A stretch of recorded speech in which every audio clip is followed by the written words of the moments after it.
Your favorite skincare brand is in the Epstein files. At least mine is. Or should I say was my favorite skincare brand. Honestly, you guys, I really don't know how to start this video. I've just been absolutely horrified and in a dissociative daze over the past week since the Department of Justice released the files. I want to tread carefully and with respect, but also, there's a lot of disgust and rage when it comes to this entire issue. So yeah, I apologize if I'm awkward or just uncomfortable at all throughout this video. This is not something that I think anyone wants to talk about. But I just figured out today that one of my favorite skincare brands that I have featured in hundreds of videos since the very beginning of my channel, Peter Thomas Roth, is all up in the Epstein files. I'm sure you know by now, but for anyone who isn't aware, the Department of Justice published, I believe, over 3 million pages worth of information onto their website featuring emails, voice memos, pictures, and videos from none other than Jeffrey Epstein. And consequently, a lot of high-profile people like political leaders, CEOs, business owners, celebrities are being exposed. And to absolutely everyone's shock, longtime skincare innovator Peter Thomas Roth was exposed for having what seems to be a pretty close relationship with Jeffrey Epstein. Obviously, this is some really heavy stuff, and I'm going to deep dive into the emails because obviously when I heard that this was happening, I needed to confirm it myself. So I'm going to be showing you all of the emails that I referenced and confirmed through the Department of Justice website so that you can make an informed decision as to whether you will be supporting this brand in the future. Everything I read and say is alleged. I also, of course, want to say that even though Peter Thomas Roth is featured in the files and was frequently communicating with Jeffrey Epstein, that is not necessarily an admission of guilt or correlation with illegal activities that Jeffrey Epstein was doing. But by the end of the video, you will understand why I personally will not be supporting him or the brand anymore. And given that I will be boycotting this brand and not supporting them on my channel anymore, I figured I may as well lead you through my thought process, my justification for why I will no longer support this brand, lead you through each of the emails that I personally verified and read that led to this decision so that you, of course, can make your own informed, independent decision. Oh, and I of course want to say that as we read through these emails, if I am making any incorrect assumptions or wrong statements, or I'm coming to any wrong conclusions, please let me know in the comment section down below. I've reread these emails many times throughout today. Can't believe it's only been a day, but yeah, I've reread these over and over again, and I'm going to be contrasting these emails with the publicly available Jeffrey Epstein timeline. But of course, if I got anything wrong, please let me know in the comment section down below. Okay, email number 1, which was sent from Peter Thomas Roth to Ghislaine Maxwell, which if you don't know who she is, she was basically Jeffrey Epstein's right-hand man or woman in carrying out his absolutely horrific crimes. But I guess Peter Thomas Roth was directing an email specifically to her. Reads, Ghislaine, please tell Jeffrey how very sorry Noreen and I are for him and how terrible we feel for him. I believe Noreen is Peter Thomas Roth's ex-wife, I believe. We totally feel he was set up to be made an example of. How very sad for him and for all of us. Please also let him know we know he did nothing wrong and will always love him and be our friend forever. If he ever needs anything from us, or if he needs us to do anything for him, please get in touch with us and we will always be there for him. Anything. Promise. XXOO Peter. So right off the bat, I think it is established that allegedly based on this email, Peter Thomas Roth seems to be a pretty close friend to Jeffrey Epstein, if nothing else on very good terms with him. And if you're wondering, like I was when I first read this email, what is he referring to? What is he being made an example of? Like, what's going on? This was sent in 2007, and Jeffrey Epstein was first arrested in 2006 for, you guessed it, and I quote, unlawful sex acts with persons under the age of consent, unquote. So right off the bat, there is reason to believe that Peter Thomas Roth knew about the charges that were against Jeffrey Epstein for soliciting sex with an underage person, but also that Peter was allegedly sympathizing with Jeffrey Epstein, showing him compassion in the aftermath of this charge and believing he was set up to be made an example of. Like, I don't know about you, but if anyone in my life was arrested and charged with trying to solicit sex with an underage person, I sure as hell wouldn't be sending them emails or trying to be friendly with them. Like, what the hell? I have cut off people in my life for infinitely less. You would not have to tell me twice. So I find it really concerning that according to this email, Peter Thomas Roth was not only willing to continue communicating with Jeffrey Epstein, but was willing to completely dismiss any legitimacy within the arrest and charge. And for me, just based off of that alone, I would not feel comfortable financially supporting that person or that person's business if they were to support a predator like this. And that's what the email is saying. So we're already off to a really bad start, and there are so many more emails to get into. The next one being not from 2007, not even from 2008. This next email is from 2017.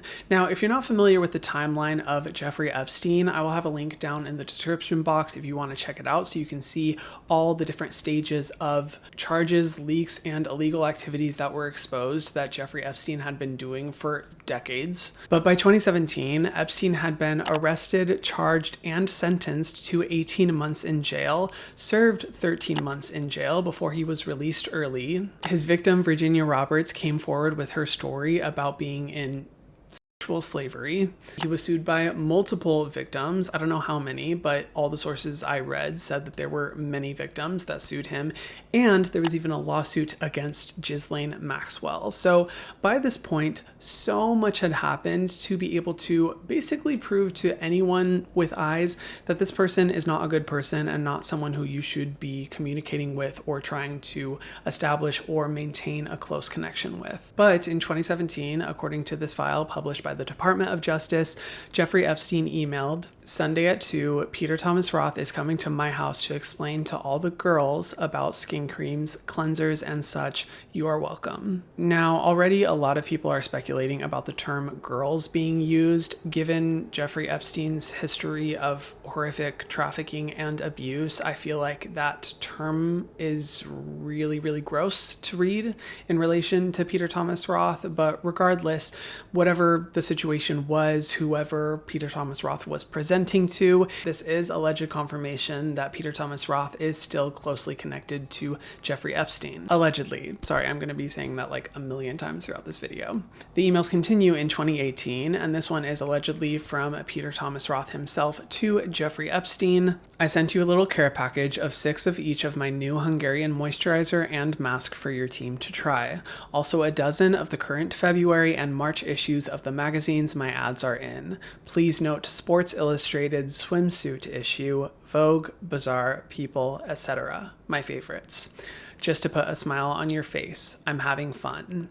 So you can see right off the bat, there's a very optimistic and excited tone. So it's clear that there really is no reservations, hesitancy, or distance between the relationship between these two, especially considering that allegedly Peter Thomas Roth is sending a shipment of a bunch of different products. Confirmed actually by pictures in the files where you can see Peter Thomas Roth products on Jeffrey Epstein's shelves. But to me, the very eye-opening part of this email is him noting that he's specifically sending the Sports Illustrated swimsuit issue, which is one of his favorites. And, you know, of course, I'm not making any assumptions, but I just feel like that carries an essence and a spirit of Peter Thomas Roth allegedly being aware of Jeffrey Epstein's proclivities, naughtiness, for lack of a better term. I don't know how to say it respectfully. I just have to say that as a brand owner myself, if I'm sending out a PR package, I'm not going to be sending any type of material that would be relatively like suggestive, sexual, or inappropriate in that way to anyone. So if this is supposed to be a strictly business relationship or just a PR send out or marketing, I feel like that's very quickly dismissed by the fact that a swimsuit magazine issue is being sent as well. Does that make sense? Like, I just feel like this very much goes beyond a business relationship or a marketing strategy and is very emblematic of a deeper relationship. And the response from Epstein to this email, which justifiably has a lot of people on Reddit absolutely freaking out, says, "Thanks, great fun. Who is the new victim?" And Peter Thomas Roth allegedly responds with, "I have none."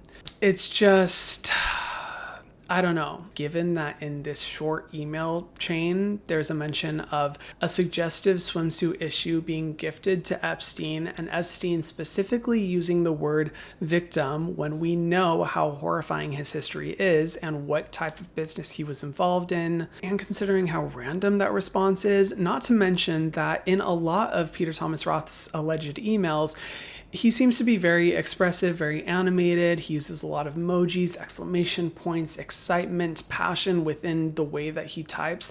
And this response, just saying, "I have none," seems to be very devoid of emotion and a far cry from what his typical emails look like within the published Department of Justice files. So automatically it just seems very bizarre. And I again want to restate that I am not speculating that Peter Thomas Roth was involved in Epstein's illegal activities. I just want to confirm that.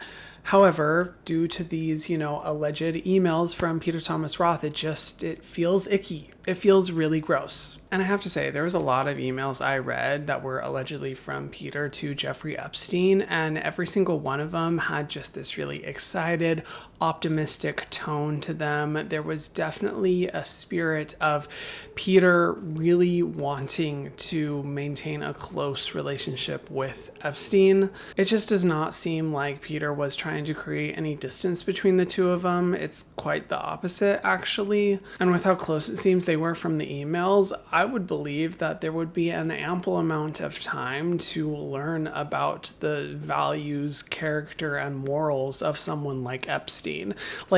I don't know, for someone who was just that absolutely evil, just completely rotten to the core, I have a hard time believing that people who claim to be friends with him would not pick up on at least some moral failing slipping through the cracks. Maybe I just have a really high standard for any type of people that I want in my life, whether it be a friendship or business relationship. But like I said, it's just icky. And there are so many more emails. I'm not going to cover a lot of them because they're just, a lot of back and forth, very similar to what you're seeing here. If you do want to do some digging yourself and do your own research, I will have the Department of Justice's website in the description box down below. But all of this comes to a head in what I would argue to be the worst email out of all of them. And a lot of people aren't talking about this email, but I definitely think it cements the character of Peter Thomas Roth and was the deciding factor as to why I will not be supporting this brand anymore. It's another email in 2018, allegedly from Peter Thomas Roth to Epstein,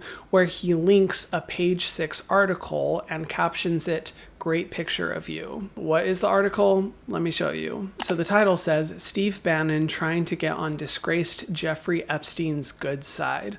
Automatically doesn't paint Epstein in a great light. And I have to say, that picture of Epstein just gives me the heebie-jeebies, just creeps me out. If you can't sense the evil that is radiating from that man just from this picture alone, let alone telling him he looks good in it, I don't know. It's just insane to me, but let's read the article. It says, "Steve Bannon shared a secret meeting with reviled billionaire file Jeffrey Epstein at the financier's notorious Upper East Side mansion. Former White House chief strategist Bannon was spotted stepping out of his SUV and entering the registered sex offender's sprawling 21,000 square foot mansion shortly before 7 a.m. Wednesday. Epstein's palatial pad is one of his homes where young girls were allegedly brought in to perform massages and used as, quote, slaves, unquote."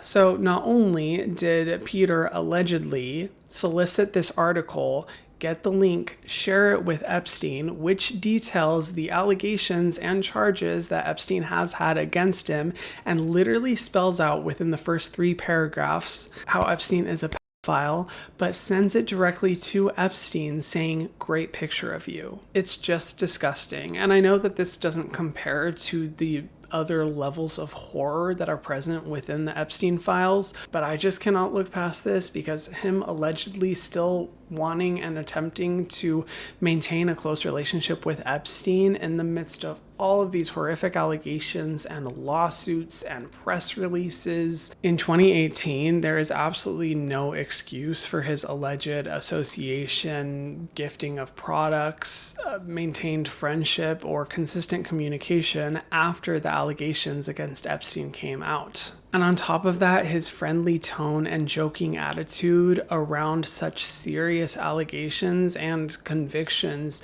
is not representative of the values of a person or company that I am comfortable supporting. Now, like I said before, right up until I sat down for this video, I was unaware of any statement that Peter Thomas Roth made, but it appears that they just made a statement. I believe this is one from Peter Thomas Roth himself. Jeffrey Epstein was my physics teacher when I was 17 in the 12th grade at the Dalton School. Side note, I had no idea that Epstein was a teacher. That is just all the more horrifying. Anyway, we stayed in touch casually in the nearly 5 decades that followed. I visited Epstein's Manhattan residence once to show him some skincare products that I shipped to him at his request and left after a brief meeting in his dining room. I was never present with him for any activity that was inappropriate, never attended his parties, never flew on his plane, and never traveled to his island. When allegations surrounding Epstein's behavior first surfaced, I was in disbelief that he could commit such heinous crimes. I was gravely mistaken. I'm horrified by the crimes he committed and the lasting impact they have had on his victims, and I deeply regret maintaining any association with him after leaving the Dalton School. So, yeah, I was immediately bothered when I first read this because I automatically flagged that there was some things that were not true if we are to believe the files that were published by the Department of Justice, which I definitely do. According to these emails, he definitely did not casually stay in touch. It very much seemed like there was a close relationship, and a relationship that went even deeper than what their email communication looked like, or his supposed single visitation to the Epstein Manhattan residence. I mean, if we're looking at that email from 2007, it very clearly says that they feel terrible for him, they feel like he was set up, that they'll always be there for him, how much they love him, let alone the fact that he was willing to send a Sports Illustrated magazine to him, and what seems to be a very carefully curated and thoughtfully curated, PR box to send to him. I don't know. It just doesn't seem casual. It definitely seems representative of a deeper relationship at play. I'm definitely most disturbed by what his, final statement was, which is where he says, when allegations surrounding Epstein behavior first surfaced, I was in disbelief that he could commit such heinous crimes.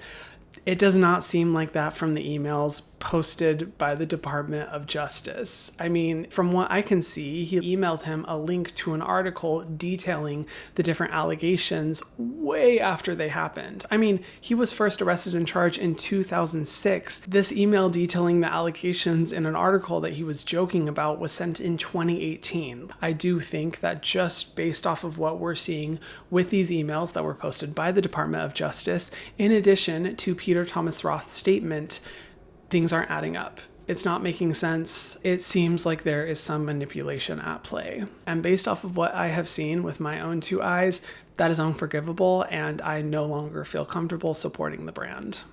Now, you may be sitting there thinking, Hiram, there are far worse actions, things, and people exposed in the Epstein files. Why are you honing in on this specifically? And I just feel like I really needed to talk about this for 2 reasons. Number one being that I have featured Peter Thomas Roth products in hundreds of my videos since the very beginning of my channel 9 years ago. And I do believe that I have generated anywhere from tens to hundreds of thousands of dollars in revenue for this brand. And I have stopped supporting brands for far less malicious behavior. If you have been subscribed since my Drunk Elephant video, then you already know. And while I know it's not the fault of his employees or company per se, and I feel really bad because the Peter Thomas Roth team has always been very sweet to me, we just have to hold executives and CEOs and companies accountable for things like this. There truly is no excuse, and we have to act, especially in a world where it feels like so much of this is just completely out of control. This is the best way that we can send a message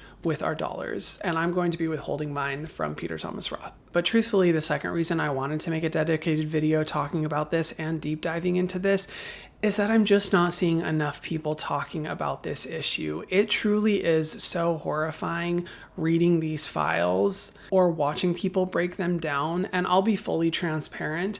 I have made a very active effort to protect my mental health and my mind from some of the horrifying and traumatizing videos and images images that are present within these files, and I highly encourage that you do the same. Based off of what I've heard with my limited research, they truly sound so horrifying, so traumatizing, and nothing that I want to expose myself to, nor do I believe that anyone else should be exposed to. So if you are going to be doing your own research, please tread carefully, because it's very dark and this is the type of stuff that can really fuck up your mind for life. But even in my attempts to educate myself with what's going on and what is in these files, I'm not seeing enough people talking about it. And what's worse, I'm seeing a lot of content creators almost joke about it or not take these files seriously or completely dismiss them in a way that I think is almost more horrifying than what is present in the files themselves. Too many creators and people online are downplaying the severity of what is in these files in a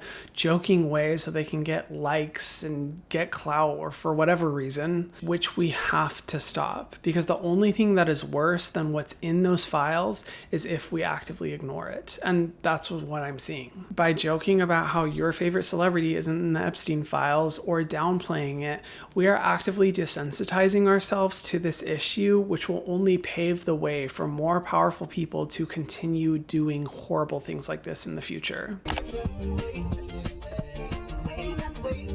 You know, there's an actual word for this, right? It's called meme tick warfare. Governments around the world use this tactic so they can go ahead and influence the younger generation. By making them laugh at a certain situation, it minimizes what was really going on, as they either forget about it or they laugh about it and don't take it serious. It's the same thing within my comment section. Like, I have a video with almost 2 million views, right? And it's all about the Jeffrey Epstein files. I'm being so serious when I say all of this stuff. I'm like, man, heinous shit, right? And I see just reaction photos of this shit. And I'm like, man, with thousands of likes too, can somebody take this shit serious? I understand, like, we don't always have to be serious, right? But there's certain situations where you need to understand that this shit is not a joke. Like, people need to call this shit out. That's all I'm saying, bro. Like, And the fact that this administration was so easily willing to, out of nowhere, drop 3 million files on the general public is representative of the strategy that they have been using for the past year, which is the shock and awe strategy. It's going to be shock and awe. Shock and awe. Shock and awe. If you don't know what that is, it's primarily been used in military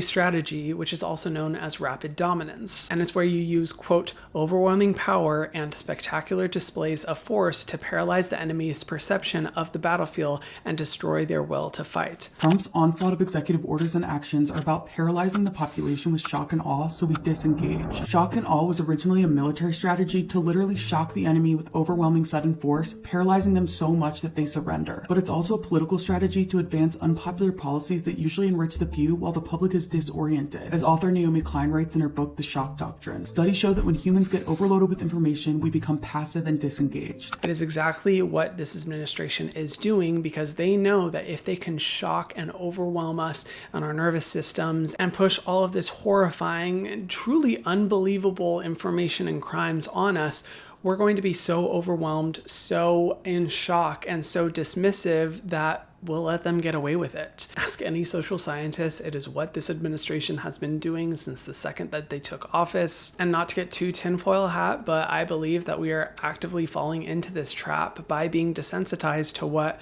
our political leaders, our business owners, and celebrities are doing. They are intentionally shocking us and creating divisions amongst us so that justice will never come. And isn't it funny that the same people that are so quick to accuse trans individuals and drag queens of being a danger to children are exactly the same ones who are defiling women and children in absolutely horrific ways that truthfully I never could have imagined on my own. The little that I already know makes me so nauseous to think about. I can't think about it for too long because I just, ugh. And I'm sorry, I have to speak up in this video because it is finally time for us to set aside these divisions of conservative versus liberal, Republican versus Democrat, straight versus gay, and realize that it is always the powerful versus the victims. It has never been about left versus right, and it will always be about up versus down. down.